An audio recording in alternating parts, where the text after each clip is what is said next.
Bismillah, kita lanjutkan kembali untuk sesi kedua, soal nomor 21, soal tentang statistika. Di sini kita diminta untuk mencari modus dan median dari data yang disediakan pada tabel.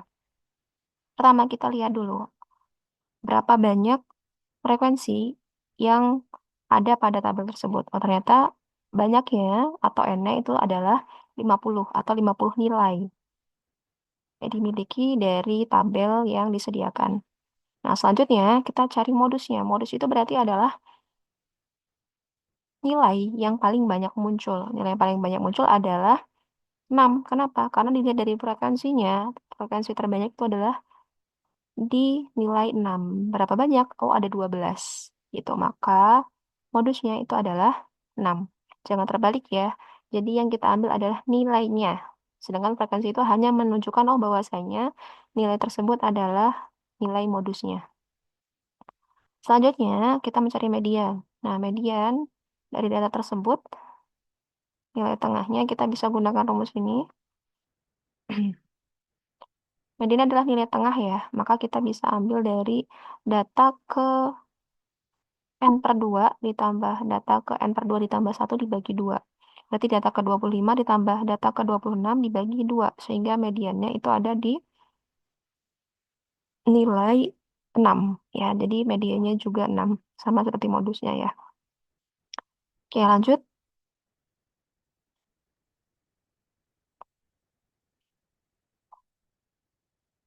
Di soal nomor selanjutnya, di soal nomor 22, kita punya soal untuk mencari kuartil atas dari data pada tabel. Kuartil atas itu berarti Q3 ya, sedangkan kalau kuartil bawah itu adalah Q1. Jangan terbalik lagi, sedangkan kalau median itu sama dengan Q2. Nah, yang perlu kita ingat, kita ada 4 macam rumus ya. Ada yang rumus genap, ada yang rumus ganjil. Nah, yang rumus genap itu ada yang bisa dibagi 4, ada yang tidak bisa dibagi 4. Begitupun dengan ganjil. Kalau ganjil berarti dia N plus 1 dibagi 4, ya, bisa atau tidak, itu menyesuaikan dari yang N-nya ini ya. Gitu. Jadi N plus 1 bisa dibagi 4 atau N plus 1 tidak bisa dibagi 4 gitu. Nah, kita lihat di sini N-nya adalah 39. 39 ini kan berarti bilangan ganjil. Berarti dia menggunakan N plus 1 ya. Nah, 39 kalau ditambah 1 berapa? 40. 40 bisakah dibagi dengan 4? Oh, bisa. Karena bisa, berarti kalian cek lagi rumusnya untuk yang bilangan ganjil N plus 1 habis dibagi 4. Maka kita dapatkan rumusnya itu adalah ini ya. Rumus yang bisa kita gunakan X. X ini maksudnya data keberapanya gitu ya. 3 per 4 dikali N plus 1. Hanya kita masukkan 39. Maka kita dapatkan, oh ada di data ke-30 untuk Q3-nya. Data ke-30 ada di mana? Di sini baru ada 3 data. Kalau kita tambah sampai di sini berarti ada 8 data. Sampai ke sini ada 18 data. Sampai ke sini ada 38, 40 data ya? Bukan, bukan. 18, 18 ditambah 12. Ada 30 data ya. Oh, berarti pas banget di sini nih data ke-30-nya. Berarti data ke-30 adalah 80. Atau kita juga bisa pakai trik ini ya, kalau misalnya kalian lupa cara yang sudah pernah disampaikan berkaitan dengan datanya ganjil atau genap itu tadi. Kalian bisa gunakan ini. Berarti datanya kan di sini ada 39. Kita bagi saja dengan 2.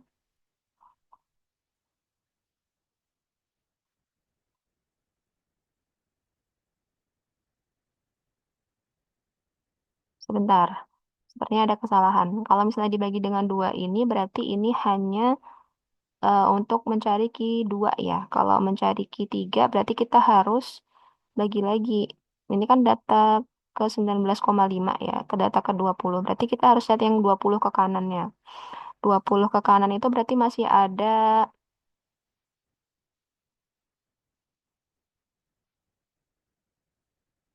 berarti ini Q2-nya ya. Q2-nya itu adalah data ke 20.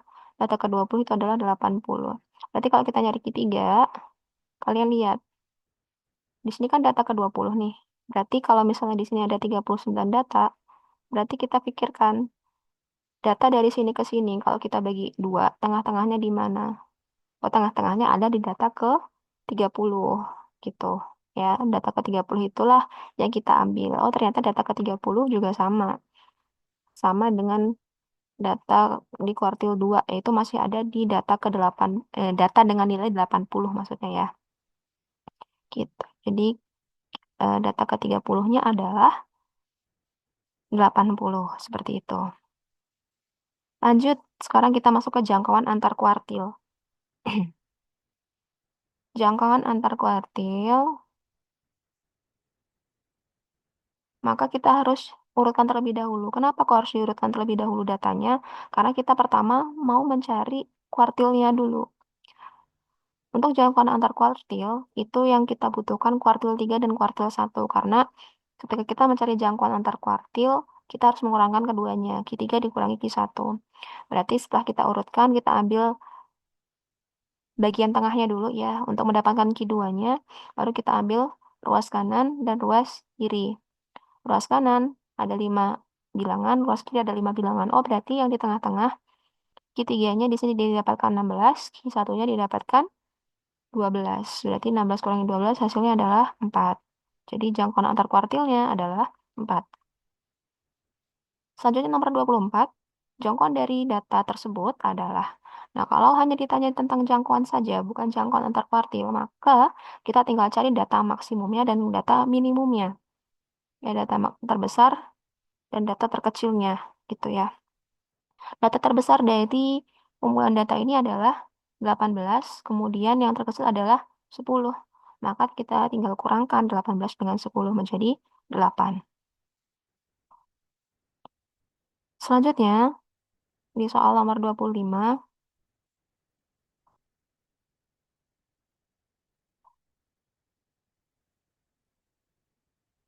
kita diminta mencari ragam. Nah, ragam itu rumusnya adalah ini ya. Ragam itu rumusnya S kuadrat. Kalau S itu simpangan baku, kalau S kuadrat itu ragam. Nah, jadi untuk mencari ragam, yang kita perlukan adalah di sini adalah datanya, kemudian rata-ratanya, dan banyak datanya ada berapa. Oh, banyak datanya. Ketika kita cari di sini N-nya adalah 10. Kita hitung 1, 2, 3, 4, 5, 6, 7, 8, 9, 10. Ada 10 data. Nah, kemudian berarti kita harus mencari X-bar-nya terlebih dahulu atau rata-ratanya.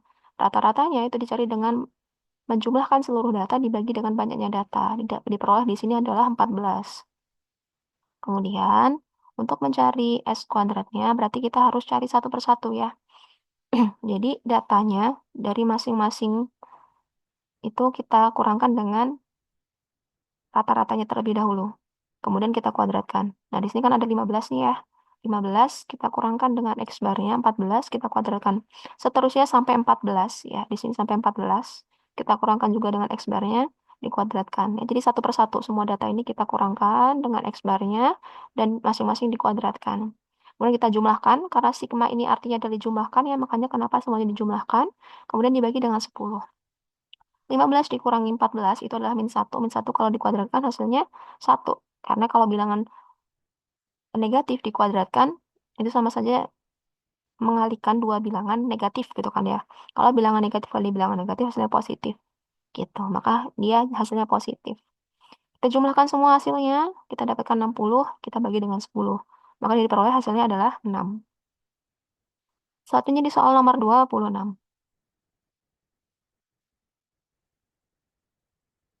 Diketahui hasil panen Pak Tani seperti pada diagram di bawah. Jika total hasil panen kebun Pak Tani pada bulan ini adalah 150 kg, berapa jumlah hasil panen kentangnya? Jadi hasil panen kentangnya di sini belum diketahui ya, maka kita cari dulu cabai ada berapa, wortel ada berapa, tomat ada berapa, ubi ada berapa untuk hasil panennya. Oh, ternyata ketika kita lihat di diagram batang ini, cabai itu perolehannya adalah 20 kg, kemudian wortel 35 kg, tomat 25 kg, dan ubi adalah 35 kg. Semuanya kita totalkan 105 kg. Nah, untuk mencari hasil panen kentang tentunya tinggal kita kurangkan saja total keseluruhan panen dengan total hasil-hasil panen yang sudah diketahui tadi ada berapa kilogram ya beratnya. Jadi 150 dikurangi 105 adalah 45. Jadi jumlah hasil panen kentangnya adalah 45 kilogram. Nomor 27. Banyak titik sampel jika melempar dua koin uang logam dan sebuah dadu secara bersamaan adalah. Yang perlu kita ketahui adalah satu koin itu memiliki dua titik sampel, yaitu angka dan gambar. Maka jika ada dua koin, maka tinggal kita kalikan. 2 kali 2 sama dengan 4. Kenapa dikalikan? Karena dia kejadiannya bersamaan, ya. Kemudian titik sampel sebuah dadu itu 6, karena ada 6 sisi, ya. Sehingga tinggal kita kalikan 4-nya, kalikan dengan 6 menjadi 24. Kemudian soal nomor 28, dari A, B, C, D, dan E akan dibentuk susunan huruf 2 digit berlainan. Banyaknya susunan huruf yang mungkin adalah, ya, kalau 2 digit berlainan berarti kita menggunakan permutasi, ya, permutasi yang biasa lah ya bahasanya ya. Jadi kita pakai rumus PNR sama dengan N faktorial dibagi N min R faktorial. N-nya adalah 5, 5 dari mana? Kita hitung, oh ada 1, 2, 3, 4, 5. Total hurufnya ada 5. Kemudian, kenapa R-nya 2? Karena kita akan mengambil 2 digit yang berlainan. Gitu. Sehingga permutasi 5, 2 itu bisa kita tuliskan 5 faktorial dibagi 5 dikurang 2 faktorial. Berarti 5 faktorial dibagi 3 faktorial, jadinya 5 kali 4 kali 3 faktorial, cukup berhenti sampai 3 faktorial karena pembaginya 3 faktorial. Supaya 3 faktorial kita bisa bagi dengan 3 faktorial yang menjadi pembaginya. Sehingga 5 kali 4 adalah 20. Lanjut soal nomor 29. Barkah ingin mengunjungi Lampung Fest bersama teman-temannya. Ia ingin memakai pakaian yang ada di lemarinya. Di lemari Barkah terdapat 3 jenis baju yang berbeda. Ya, 3 jenis baju yang berbeda, 4 jenis celana yang berbeda, 2 jaket, dan 3 rompi. Barkah harus memadankan semua pakaian itu sehingga ia akan memakai baju, celana, rompi, dan jaket. Maka berapa banyak cara agar outfit Barkah terlihat berbeda? Nah, berarti di sini kita punya ada 3 baju ya. Ini ada 3 baju, kemudian ada celananya ada 4, jaketnya ada 2, rompinya ada 3. Nah, berarti masing-masing ini tinggal kita kalikan saja. Berarti 3 dikali 4 kali 2 kali 3. Nah, itu berarti hasilnya berapa? 24-nya dikalikan dengan 3 berarti ya. 24 kali 3 itu berarti hasilnya ini harusnya 72. Nah, seperti ini ya. Lanjut untuk soal selanjutnya. Soal nomor 30, ada 40 orang di dalam gedung acara halal bihalal Idul Fitri yang terdiri dari 21 laki-laki dan 19 perempuan. Laki-laki dan perempuan tidak boleh bersalaman. Jika di acara tersebut, orang-orang bersalaman, ada berapakah jabat tangan yang terjadi pada sesama perempuan? Ya. Nah, karena yang ditanyakan adalah hanya sesama perempuan, maka kita fokus ke perempuannya saja. Perempuan ini sebanyak 19 orang. Nah, kalau bersalaman itu hanya terjadi antara 2 orang. Maka R-nya itu adalah 2, ya, karena hanya terjadi antara 2 orang. Dan N-nya tadi adalah 19. Maka kombinasinya menjadi kombinasi 19, 2. Seperti itu. Kenapa kok menggunakan kombinasi? Karena dia tidak memperhatikan urutan. Bebas mau salaman dengan siapa saja. Ya, tidak memperhatikan urutan. Sehingga 19 faktorial dibagi dengan 19 dikurang 2 faktorial, dikali 2 faktorial. Oh ya, bebasnya tadi adalah sesama ya, sesama perempuan, sesama laki-laki.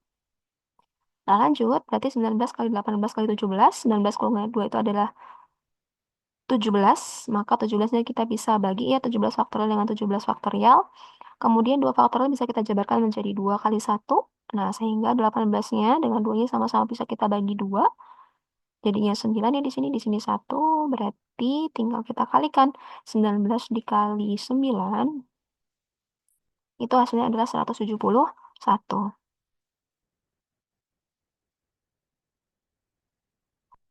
Lanjut soal nomor 31, banyak susunan huruf berbeda yang dapat dibentuk dari huruf-huruf makanan adalah, pertama kita lihat dulu ada berapa banyak sih makanan ini hurufnya, ya.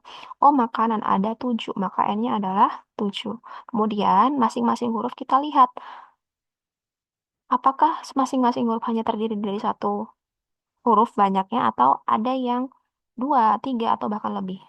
M itu hanya satu ya, kemudian A itu ada 3, K itu hanya satu, kemudian N-nya ada 2. Nah, sehingga kita bisa gunakan permutasi 7. 1 faktorial, 3 faktorial, 1 faktorial, 2 faktorial. Ini adalah permutasi dengan objek yang sama ya, beberapa objek yang sama. Jadi 7 faktorial dibagi 3 faktorial dikali 2 faktorial. 1 faktorialnya kemana? Tidak perlu dituliskan karena dia tidak berpengaruh pada perhitungan. Ya, tapi kalau mau dituliskan juga disilahkan. 7 kali 6 kali 5 kali 4 kali 3 faktorial. Kita berhenti di 3 faktorial karena pembaginya ada 3 faktorial. Jadi bisa kita bagi ya. 2 faktorial kita kalikan menjadi 2 kali 1. Sehingga di sini kita dapatkan hasilnya 7 kali 3 kali 5 kali 4. Hasilnya adalah 420 ya. Karena 6-nya sudah dibagi dengan 2 tadi ya. Jadi di sini kalikannya dengan 3. Lanjut di soal nomor 32. Zia membeli telur ayam di warung. Dari 20 butir yang dibeli, 4 diantaranya busuk. Zia mengambil sebuah telur untuk digoreng. Peluang Zia memasak telur yang tidak busuk adalah. Nah, kalau tidak busuk berarti kejadian yang kita maksud nanti itu adalah kejadian terambilnya telur tidak busuk. Nah, telur yang tidak busuk ini bisa kita cari dengan cara mengurangkan 20 dengan 4. Oh, dapatlah hasilnya 16. Maka untuk peluangnya kita tinggal cari NA per NS. NA-nya adalah 16, NS-nya adalah 20. Maka 16 per 20. 16 per 20 kita sederhanakan menjadi 4 per 5. Kemudian selanjutnya, sebuah uang logam dilempar sebanyak 200 kali. Frekuensi harapan munculnya sisi gambar adalah. Nah, berarti 200 kalinya ini, 200-nya adalah sebagai N. Ingat, kalau rumus frekuensi harapan, kita punya N dikali peluangnya. Nah, peluangnya peluang gambar ya di sini karena peluangnya yang diharapkan adalah sisi gambar, maka di sini dilambangkan dengan G. Jadi NG-nya sama dengan 1, kemudian NS-nya sama dengan 2. Ya, karena kalau di uang logam itu kan hanya ada 2 sisi ya, makanya S-nya 2. NS-nya 2. Sehingga peluang gambar muncul itu adalah 1/2. Untuk frekuensi harapannya, kita tinggal masukkan N-nya itu 200, dan kemudian substitusi peluangnya itu adalah setengah. Berarti 200 dikali setengah adalah 100. Sehingga frekuensi harapan munculnya sisi gambar adalah 100.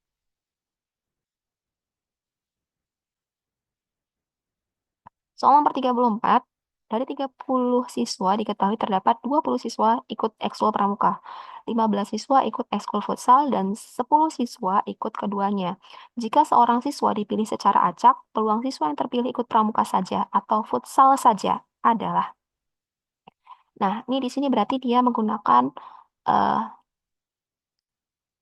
rumus gabungan ya, gabungannya, tapi dia berkaitan sama irisannya juga, gitu. Kalau kalian lihat di buku, itu bisa kalian lihat yang ada di halaman 135, ini peluang kejadian tidak saling lepas, gitu. Ya, peluang kejadian tidak saling lepas. Sehingga kita lihat dulu di sini, NS-nya itu ada 30, karena keseluruhannya ada 30 siswa.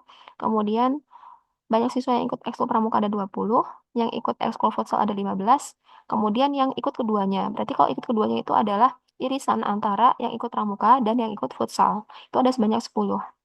Maka kita bisa tentukan peluang siswa yang terpilih ikut pramuka saja atau futsal saja, itu adalah peluang yang ikut pramuka ditambah peluang yang ikut futsal dikurangi dengan peluang yang ikut keduanya. Gitu ya. Berarti kita dapatkan di sini 20/30 ditambah 15/30 dikurang 10/30. Totalnya adalah 25/30 ya. Menjadi sama dengan 5/6. Sama-sama kita bagi dengan 5. Selanjutnya nomor 35. Di sebuah gedung terdapat 10 kursi, 10 baris kursi. Di barisan paling depan ada 6 kursi, barisan kedua 11 kursi, di baris ketiga ada 16 kursi. Demikian seterusnya dengan pertambahan yang tetap. Banyak kursi dalam gedung tersebut adalah. Nah, perhatikan di sini. Di gedung tersebut itu ada 10 baris kursi. Kita ibaratkan baris pertama itu sebagai U1, baris kedua itu sebagai U3, dan U2 ya. Baris ketiga itu sebagai U3 dan seterusnya. Berarti totalnya itu N-nya adalah 10 ya. Jadi U1, U2, U3 sampai U10. Sampai baris kursi ke-10 maka N-nya adalah 10. Nah, kemudian kita lihat barisannya. Oh, paling depan tuh 6 kursi. Paling depan itu berarti A-nya. Barisan kedua itu berarti U2, berarti 11. Barisan ketiga itu berarti U3, berarti 16. Dan seterusnya. Nah, sehingga karena pertambahan tetap, maka dia pasti aritmatika. Sehingga bedanya bisa kita cari dengan 11 dikurang 6 sama dengan 5. Kemudian karena ditanya banyak kursi dalam gedung, berarti ini dijumlah. Kalau dijumlah berarti kita gunakan SN. SN atau penjumlahan jumlah deret aritmatika, kita gunakan N per 2 dikali 2A plus N min 1 dikali beda. Ya, kita substitusi. A-nya 6, N-nya kemudian 10, N-nya 10, B-nya 5. Ya, pastikan tanda-tanda kurungnya, tanda operasinya benar, ya, supaya perhitungan tidak salah. Kita bagi 10 dengan 2 menjadi 5, kemudian 2 kali 6 itu 12, ditambah, terus ditambahnya ya. 10 kurangi 1, 9, dikali dengan 5. Kasih kurung lagi supaya tidak bingung itu operasinya apa. Kemudian masih tetap di dalam kurung ya, yang 12 dan seterusnya ini. Berarti 12 ditambah, 9 kali 5 adalah 45. 12-nya tambah dulu dengan 45. 57 baru kita kalikan, hasilnya 285, seperti itu. Lanjut, amuba membelah diri menjadi 3 kali lipat setiap 3 jam sekali. Jumlah amuba setelah 12 jam adalah, nah ini agak ada sedikit perbedaan. Ini tentang deret geometri, ya, jadi agak perlu lebih teliti lagi kalau misalnya dia berkaitan dengan amuba. Jadi amuba itu dia membelah diri ya. Jadi kalau membelah diri itu ketika ditanya jumlah amuba setelah 12 jam, itu berarti ditanya U-nya, suku keberapanya gitu. Jadi bukan jumlah, bukan menggunakan SN, tapi kita tetap menggunakan UN.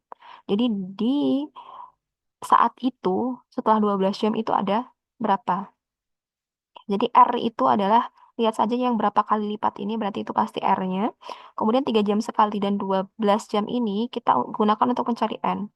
Berarti 12 dibagi 3 ditambah 1. Satu ininya apa? Satu ini adalah amuba yang pertama kali belum membelah diri. Itu saja suku pertamanya. Ya, suku pertamanya. Jadi 4 ditambah 1 sama dengan 5. Maka total sukunya ada 5 ya. Jadi dari pertama dia belum membelah, kemudian dia membelah, membelah lagi, membelah lagi, membelah lagi ya. Gitu. Jadi ini 3 jam pertama, ini 3 jam kedua, ini 3 jam ketiga, ini 3 jam keempat. Gitu ya. Jadi totalnya 12 jam nih, 12 jam. Maka kalau misalnya ketemu dengan soal-soal seperti ini, itu pasti ditambah satu, karena satunya itu tadi yang di awal. Ya, hitungan yang di awal. Maka suku yang ditanyakan, ada berapa banyak amuba itu ditanyakan pada saat di sini, U5 ini. Berarti U5 sama dengan A-nya itu pasti satu ya, karena di sini hanya dibilang amuba. Berarti ini hanya seekor amuba gitu ya. Dikali dengan 3, dipangkat ke 5 dikurang 1, hasilnya adalah 81. Berarti setelah 12 jam, amubanya menjadi ada 81 amuba. Nah, selanjutnya diketahui suku ke-15 dan suku ke-12 barisan aritmatika adalah 45 dan 60. Maka suku ke-5 dari barisan tersebut adalah U15-nya 45, U12-nya 60. Ya, jadi kalau misalnya kayak gini jangan dibolak-balik ya. Yang disebutkan pertama itu berarti suku ke-15-nya, yang disebutkan kedua itu berarti suku ke-12-nya. Selanjutnya kita tahu bahwasannya untuk mencari U atau suku, ya, karena di sini tanya suku ke-5, itu menggunakan rumus UN sama dengan A ditambah N-1 dikali beda. Sehingga kita bisa gunakan rumus ini untuk substitusi ke sini terlebih dahulu mencari persamaan 1 dan persamaan 2. Ya, UN, ya berarti U15 sama dengan A ditambah 15 dikurang 1 dikali B. Karena di sini U15, maka N-nya di sini berubah jadi 15. Nah, selanjutnya U15 itu 45, maka kita ganti 45 U15-nya. Kemudian A ditambah 15 kurang 1, 14 B. Itu dapat persamaan 1. Untuk mencari persamaan kedua sama. Sama seperti yang di persamaan pertama tadi caranya ya. Kita dapatkan dua persamaan, selanjutnya kita eliminasi keduanya. Karena di sini sudah ada koefisien dari salah satu variabel yang sama, yaitu koefisien dari A-nya, maka kita langsung kurangkan saja dengan, atau kita eliminasi saja si A-nya, jangan eliminasi B ya. Karena kita lebih mudah eliminasi A, sebab A ini sudah punya koefisien yang sama.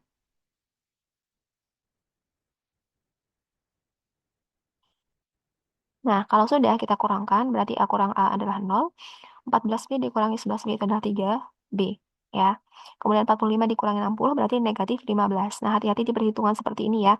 Ada negatif positifnya. Kalau misalnya dia dapat hasilnya kurang baik, mungkin pecahan atau tidak bisa dibagi menjadi bilangan bulat hasil akhirnya, eh, curigalah bahwasannya ada perhitungan yang salah. Seperti itu. Berarti di sini B-nya sama dengan negatif 15 dibagi 3, berarti B-nya adalah negatif 5. Selanjutnya kita substitusi B sama dengan negatif 5 ke persamaan 1. Oke, persamaan 1 tadi adalah A ditambah 14B sama dengan 45. Berarti kita ganti B-nya dengan negatif 5. Kita dapatkan A dikurang 70 sama dengan 45, berarti A-nya sama dengan, karena di sini negatif, berarti trik pindah ruasnya menjadi positif ya. Berarti A-nya adalah 115. Sehingga untuk U5-nya kita bisa kembali menggunakan rumus ini tadi. UN, U5 sama dengan A-nya 115 ditambah N-1, N-nya 5, 5 dikurang 1, B-nya negatif 5. Berarti 115 ditambah 4 dikali negatif 5. 115 dikurangi 20 sama dengan 95.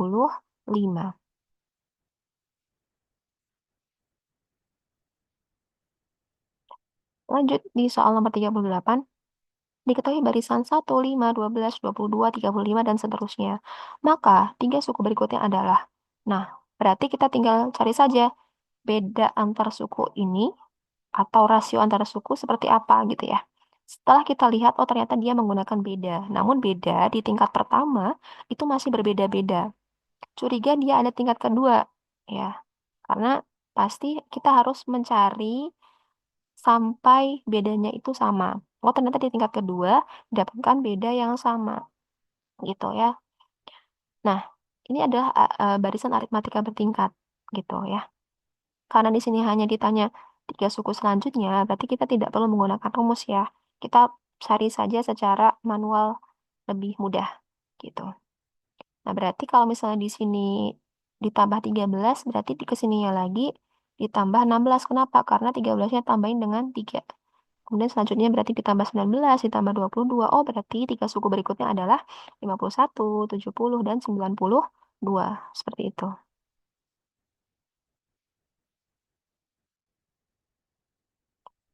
Soal nomor 39, jika jumlah deret geometri tak hingga adalah 9 dan suku pertamanya adalah 3, maka rasio dari deret geometri tak hingga tersebut adalah, berarti kalau ada kata-kata jumlah deret geometri tak hingga, maka kita bisa simbolkan seperti ini. Berarti S tak hingganya adalah 9, kemudian suku pertama itu berarti A adalah sama dengan 3. Nah, rumus untuk deret geometri tak hingga adalah S tak hingga sama dengan A dibagi 1 min R. Kita tinggal substitusi saja. S tak hingga adalah 9. A-nya adalah 3 per 1 min R. Nah, karena di sini dia bentuknya pecahan, ya pembagian nih pembagian. Kalau kita mau pindah ruas, trik pindah ruas, maka ini jadi dikalikan dengan 9. Sehingga bentuknya menjadi seperti ini. 9-nya kita kalikan dengan 1, hasilnya 9. 9 kita kalikan dengan negatif, R hasilnya negatif 9R. Sehingga kita kumpulkan konstantanya, yang tadinya positif jadi negatif di sini. Kemudian berarti negatif 9R sama dengan negatif 6. R sama dengan negatif 6 dibagi negatif 9. Jadi R sama dengan 2 per 3. Karena bilangannya, pembilang dan penyebut sama-sama negatif, berarti kita bisa mengubahnya menjadi positif ya. Karena bilangan negatif bagi bilangan negatif jadi positif. Kemudian kita sederhanakan 6-nya sama-sama dibagi 3 dengan 9. Sehingga didapatkan 2 per 3. Lanjut di soal terakhir, jumlah deret geometri tak hingga 12 ditambah 13 ditambah 3 per 4 ditambah titik-titik, maksudnya seterusnya ya, adalah A-nya di sini berarti kita peroleh adalah 12. Kemudian R-nya berarti suku kedua dibagi dengan suku pertama. 3 per 12. Berarti kita sederhanakan sama-sama dibagi 3, jadinya 1 per 4. Sehingga S tak hingganya adalah menggunakan rumus yang sama dengan nomor 39. 12 dibagi 1 per 1 dikurang 1 per 4. 12 dibagi, nah ini samakan penyebut ya. Kali senang saja 1 kali 4, 4 dikurang 1 dibagi 4. Berarti jadi 12-nya dibagi dengan 3 per 4. Karena pembaginya dia bentuknya pecahan, berarti bisa kita ubah jadi bentuk perkalian untuk memudahkan perhitungan kita. Namun apa dibalik ya. Yang 3 jadi 4, 4 jadi 3. Sehingga 12-nya dikalikan dengan 4 per 3. 12 dibagi 3 jadinya 4. 4 kali 4 adalah 16. Selesai. Demikian untuk pembahasan soal latihan untuk persiapan SAT. Mudah-mudahan Allah mudahkan mendapatkan hasil terbaik. Jangan lupa belajar sungguh-sungguh. Tidak puas dengan apa yang sudah disampaikan pada pembahasan ini, namun ditambah juga dengan soal-soal latihan lainnya. Barakallahu fikum. Afwan Jidan. Assalamualaikum warahmatullahi wabarakatuh.